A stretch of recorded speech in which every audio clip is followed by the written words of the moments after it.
about the truth of your very being. What can be thought? What can be said?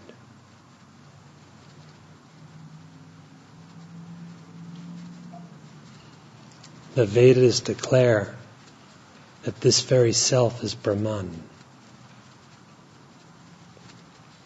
But to know Brahman, you must indeed know yourself. To know God, you must first know yourself. To know reality, you must know yourself.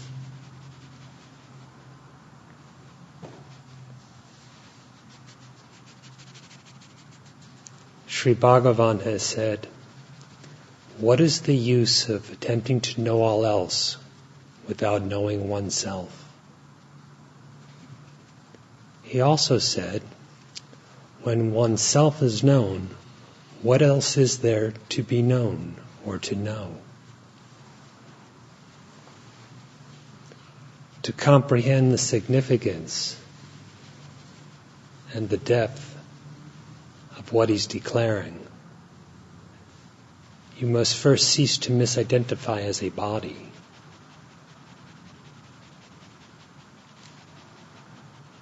Question yourself.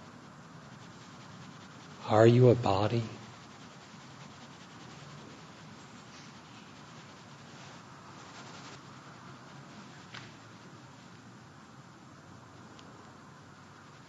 If you are not a body, then you are not to be known through the senses. You exist, but not as an object that can be seen, or can be heard, or otherwise perceived.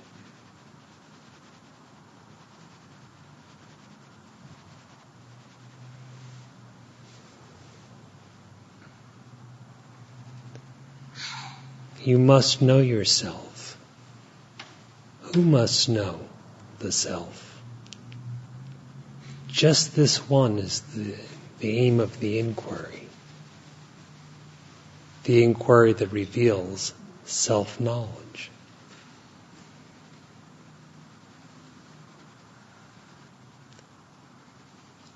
Can you be what is thought of? Any thought, from high to low. Thought is objective to you and quite fleeting as well. You remain, and you are not an object to yourself.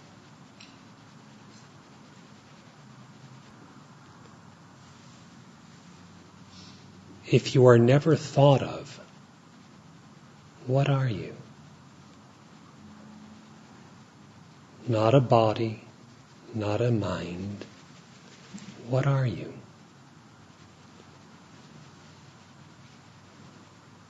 All the activities of the body, the senses, the mind, and all the attributes of them belong to those things, not to you.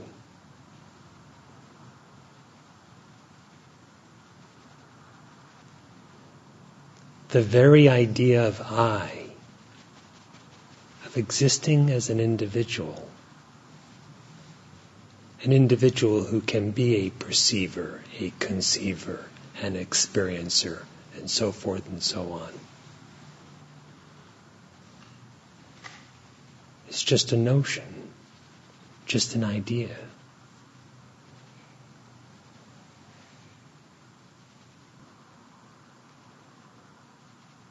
What is your actual being?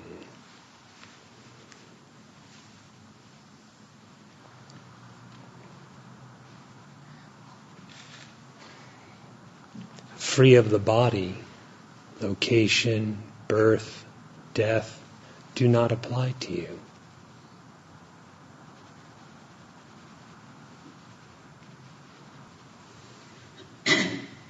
Free of the mind, not a single idea applies to you. none of that is a definition for who you are.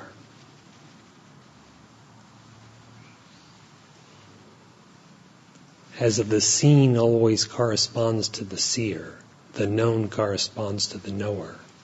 If we want to know what exists, we must first be free of false definitions regarding the knower.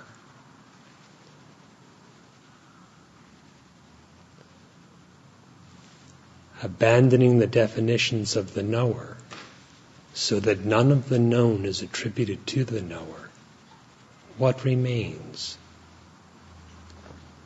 Being but not an object, consciousness but not a thought.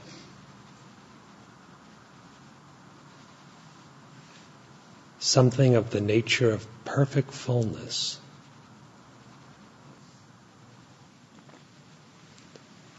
For a separate I, perhaps embodied, there is a this, something objective, a world to experience. Your real existence lies beyond the conceptions of I and this.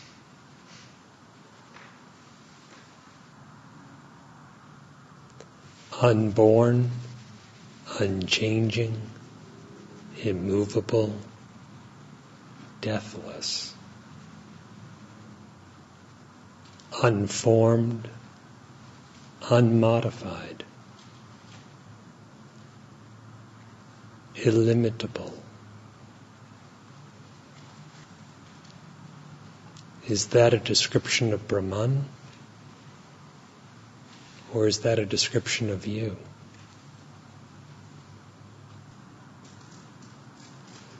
The Chandogya Upanishad says, that's the truth, that is the self, and tattvamasi, that you are.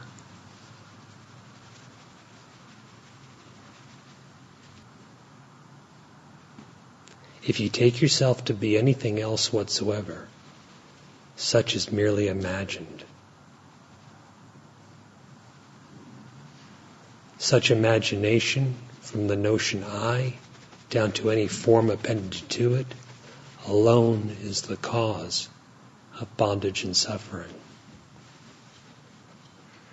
Liberation is freedom from such imagination. To find this innate freedom, inquire within yourself, who am I?